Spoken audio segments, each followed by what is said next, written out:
Everybody enlisted in the military at one point bent over and spread their cheeks to a complete stranger. Now tell me if I'm lying. This is part two. So, anywho, once coming off that bus, it felt like I was in a war zone. Pun intended. The same drill sergeant who was looking at me crazy in part one became my drill sergeant named Whiskey.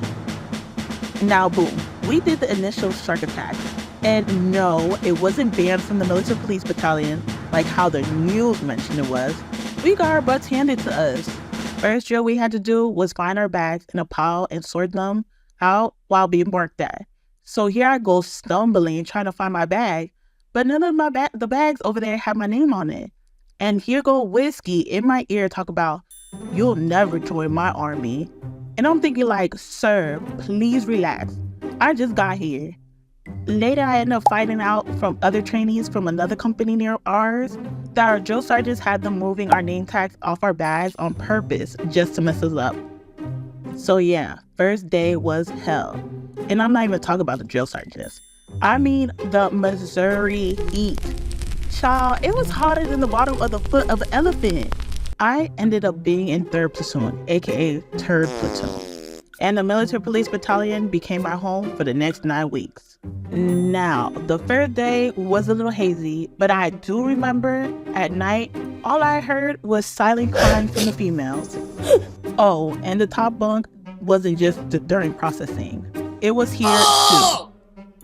As for me, I barely slept because they put me on fire guard with my battle buddy the first day. And not only that, they kept putting a nigga on fire guard. Man, I swear I would get PTSD till this day if I seen a red light at night. I won't be talking about my battle buddy because she was 18 and baby girl reminded me of Donnie from the Wild Thornberries. So you already know she was getting on my last nerve. So I barely paid her any mind. Now listen, being the blackest, biggest, and oldest female in your platoon already puts a target on your back. And no, my drill sergeants were racist. But baby, they was on me extra hard. My company was going to be the last cycle that company was going to have. So they wanted to set the bar high before closing their doors for good. And here goes a trainee who's not only not even supposed to be there, but she doesn't even match the Army standard they need to close out on. So nah, they wasn't even having that. Not only my drill sergeants were on me, but also my first sergeant. I forgot his name, but he kind of did look like Lemmy from Baddies. So we're going to call him Lemmy. Alright, so boom. During red phase, I remember that rope on the confidence course where you got to glide across with nothing but your body and hope. And here go Lemmy and the company commander watching me as it's my turn.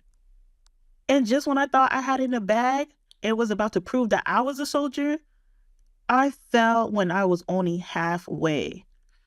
Oh my God. And not only did I fall for a hot minute, but another soldier fell before halfway, and Lemmy had the nerve to tell that soldier he should be ashamed because I at least made it halfway. How this slinky nigga gotta mention my name in the soldier's disappointment? Man, red face sucked. And I cried real tears when that red flag turned white because that meant I was closer to the finish line. White face, I thought it would be better, but the ruck marches in the field was taking a toll on my lungs, literally. I barely could make it through the ruck marches. Not because I was big, but because I couldn't breathe. But thank God for sick call and for me being tall, so I didn't have to fall out. But the field with the bugs, the weather, and the dust had a nigga wheezing. And not to mention, we got smoked more in white phase than we did in red. Bruh, I would walk out the shower getting smoked. And speaking of smoked, I almost got my whole female platoon smoked for a letter I wrote to my nigga at the time. And one of my drill sergeants found it on the floor. Y'all won't believe what it said. Stay for part 3.